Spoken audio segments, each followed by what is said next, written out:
How I started being a community leader politically. Part 1. That you like everything that you do from the heart, you really have to just do it from the heart. You know what I mean? Because the moment that you start expecting things back, that's when everything makes you feel taken for granted, makes you feel a little bit miserable. You know what I'm saying? Like I don't did it all. I don't been a foster parent. I don't been an advocate for the homeless, for troubled teens, troubled kids, single fathers, single mothers. The moment that you start expecting graciousness, you know what I'm saying? The moment you start expecting things back from these people is the moment that you really gonna get lit down. For real, for real. There's a gang of people that will appreciate whatever it is that you've done for them. There's a gang of people that appreciate you just doing for your community, giving back. You know what I mean? But there's that select few that will have you feeling like, ugh. You know what I'm saying? Like, damn, these niggas don't appreciate shit. I've done protests. I'm one of the main reasons why you can get more than one felony expunged in Michigan. You know what I'm saying? And I could tell these niggas this shit day in, day out, all day, every day. They, you know what they gonna say? It's gonna be a gang of them that's gonna be like, oh, you the shit. Da, da, da, da, da.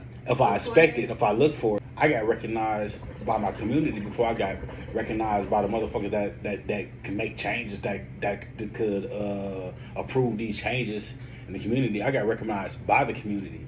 You know what I mean? Just like when I first started really protesting and all that type of shit, it was because of the things that I had done. It was because I was collecting donations, donated clothes and donated food and shit for people. You know what I'm saying? And trying to help people, direct people towards resources and things like that. You know what I'm saying? But what really set it off was the police was slamming a little girl's leg in the door.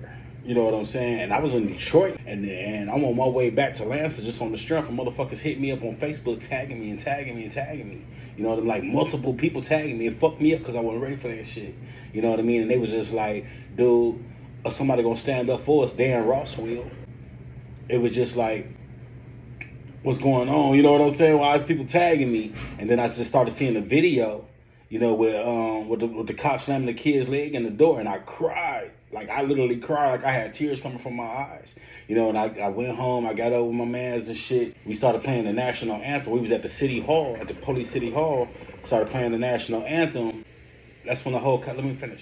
That's when the whole Colin Kaepernick thing was going on. You know what I'm saying? So we would play the national anthem, and we would kneel every 15 minutes. How I started being a community leader politically. And Part 2.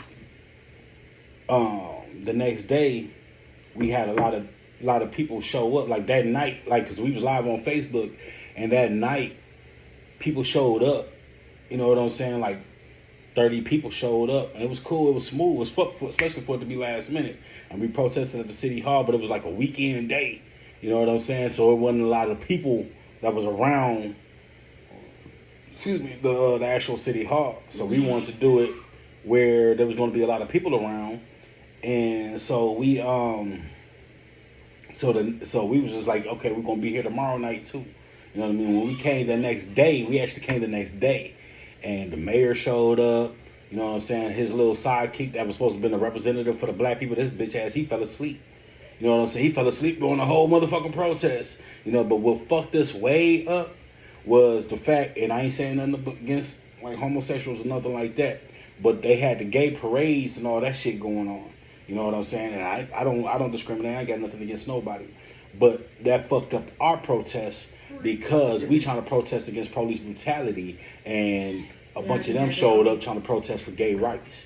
You know what I'm saying? Which is, you know, it's civil rights. Civil rights is civil rights. You know what I mean? A human is a human, so on and so forth. But some of the things that we was protesting for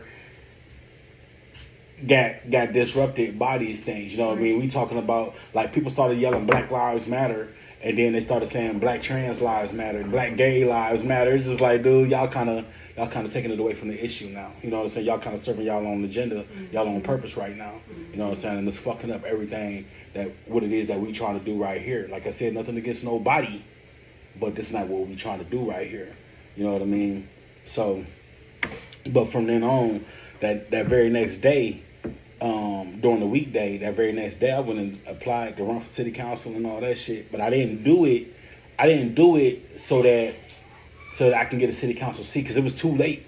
The elections and all that shit was already going on.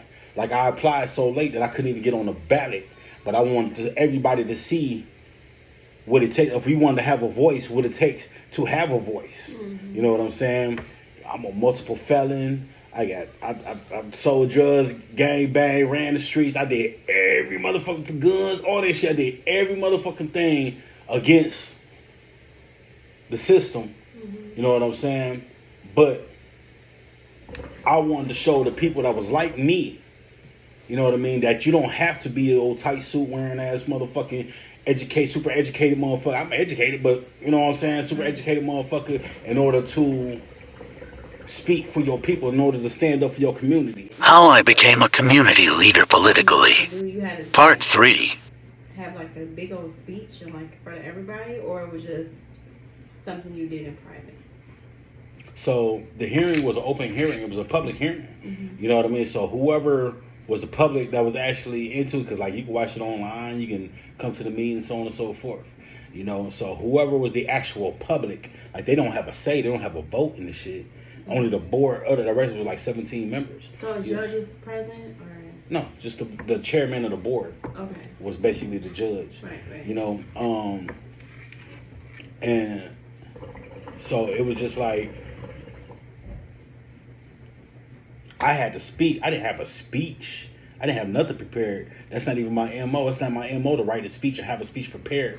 My whole thing is to speak from the heart. Mm-hmm. And that's exactly what I did. I went in there and I spoke from the heart, you know, and told them, like, y'all worried about the wrong thing. I had board of commissioner motherfuckers. You know what I'm saying? Commissioners. You know what a commissioner is? I do.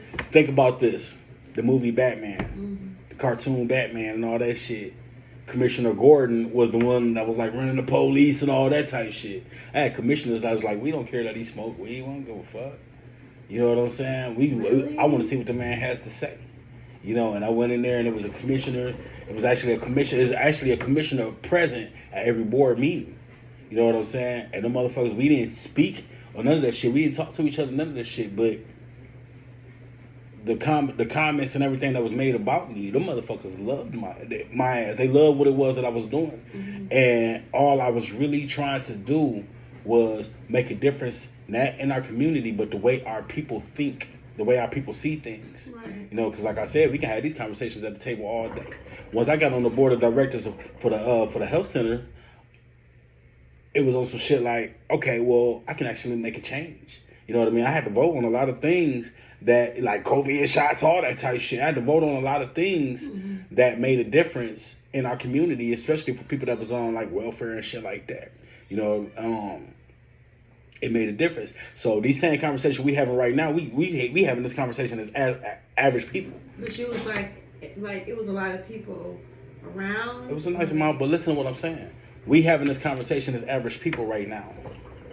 Imagine if we was having this conversation as I'm on the board of directors for the health department, you're on the board of directors for the ethics department, such and such is on the board of directors for that department, such and such is on the board of directors for the police, such and such is on the board of directors for the fireman, and we had these same conversations. Right. Imagine what kind of change can take place. Mm-hmm. You know what I'm saying? And all you have to be on one of these boards is part of your community and have them people vote you in.